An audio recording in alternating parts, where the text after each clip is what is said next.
नमस्कार दोस्तों। आज की कहानी है एक भिखारी व्यापारी कैसे बना। एक भिखारी था। रेल सफ़र में भीख मांगने के दौरान एक सूट बूट पहने सेठ जी उसे दिखे। उसने सोचा कि यह व्यक्ति बहुत अमीर लगता है, इससे भीख मांगने पर यह मुझे ज़रूर अच्छे पैसे देगा। वह उस सेठ से भीख मांगने लगा। भिखारी को देख कर उस सेठ ने कहा, तुम हमेशा मांगते ही हो, क्या कभी किसी को कुछ देते भी हो क्या? भिखारी बोला, साहब मैं तो भिखारी हूँ, हमेशा लोगों से मांगता ही रहता हूँ। मेरी इतनी औकात कहाँ कि किसी को कुछ दे सकूँ। सेठ जी ने कहा, जब किसी को कुछ दे नहीं सकते तो तुम्हें मांगने का भी कोई हक नहीं है। मैं एक व्यापारी हूँ और लेन देन में ही विश्वास करता हूँ। अगर तुम्हारे पास मुझे कुछ देने को हो तभी मैं तुम्हें बदले में कुछ दे सकता हूँ। तभी वह स्टेशन आ गया जहाँ पर उस सेठ को उतरना था। वह ट्रेन से उतरा और चला गया। उधर भिखारी सेठ की कही बात के बारे में सोचने लगा। सेठ के द्वारा कही बात उस भिखारी के दिल में उतर गई। वह सोचने लगा कि शायद मुझे भीख में अधिक पैसा इसलिए नहीं मिलता क्योंकि मैं उसके बदले किसी को कुछ दे नहीं पाता हूँ, लेकिन मैं तो भिखारी हूँ, किसी को कुछ देने लायक भी नहीं हूँ। लेकिन कब तक मैं लोगों को बिना कुछ दिए केवल मांगता ही रहूँगा।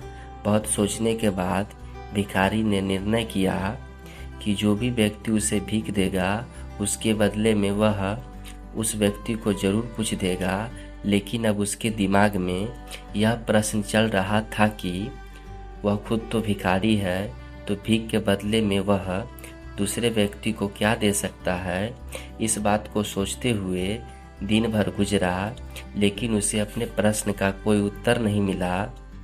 दूसरे दिन जब वह स्टेशन के पास बैठा हुआ था तभी उसकी नज़र कुछ फूलों पर पड़ी जो स्टेशन के आसपास के पौधे पर खिल रहे थे। उसने सोचा, क्यों न मैं लोगों को भीख के बदले कुछ फूल दे दिया करूं। उसको अपना यह विचार अच्छा लगा और उसने वहां से कुछ फूल तोड़ लिए। वह ट्रेन में भीख मांगने पहुंचा। जब भी कोई उसे भीख देता तो उसके बदले में वह भीख देने वाले को कुछ फूल दे देता। उन फूलों को लोग खुश होकर अपने पास रख लेते थे। अब भिखारी रोज फूल तोड़ता और रोज भीख के बदले में उस फूलों को लोगों में बांट देता था। कुछ ही दिनों में उसने महसूस किया कि अब उसे बहुत अधिक लोग भीख देने लगे हैं। वह स्टेशन के पास के सभी फूलों को तोड़ लाता था।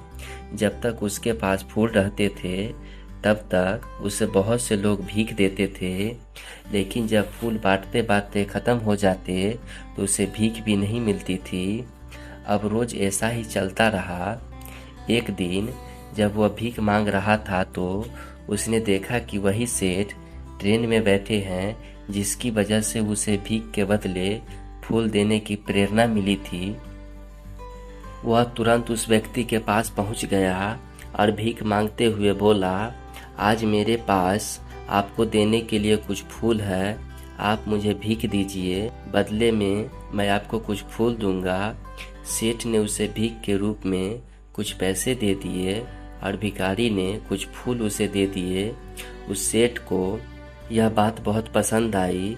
सेठ जी ने कहा, वाह क्या बात है, आज तुम भी मेरी तरह एक व्यापारी बन गए हो।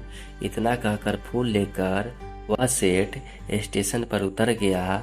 लेकिन उस सेठ द्वारा कही गई बात एक बार फिर से उस भिखारी के दिल में उतर गई। वह बार बार उस सेठ के द्वारा कही गई बातों के बारे में सोचने लगा और बहुत खुश होने लगा। उसकी आंखों में अब चमकने लगी। उसे लगने लगा कि अब उसके हाथ सफलता की वह चाबी लग गई है जिसके द्वारा वह अपने जीवन को बदल सकता है। वह तुरंत ट्रेन से नीचे उतरा और उत्साहित होकर बहुत तेज आवाज में ऊपर आसमान की ओर देखकर बोला, मैं भिखारी नहीं हूँ, मैं तो एक व्यापारी हूँ। मैं भी उस सेठ जैसा बन सकता हूँ, मैं भी अमीर बन सकता हूँ। लोगों ने उसे देखा तो सोचा कि शायद यह भिखारी पागल हो गया। अगले दिन से वह भिखारी उस स्टेशन पर फिर कभी नहीं दिखा।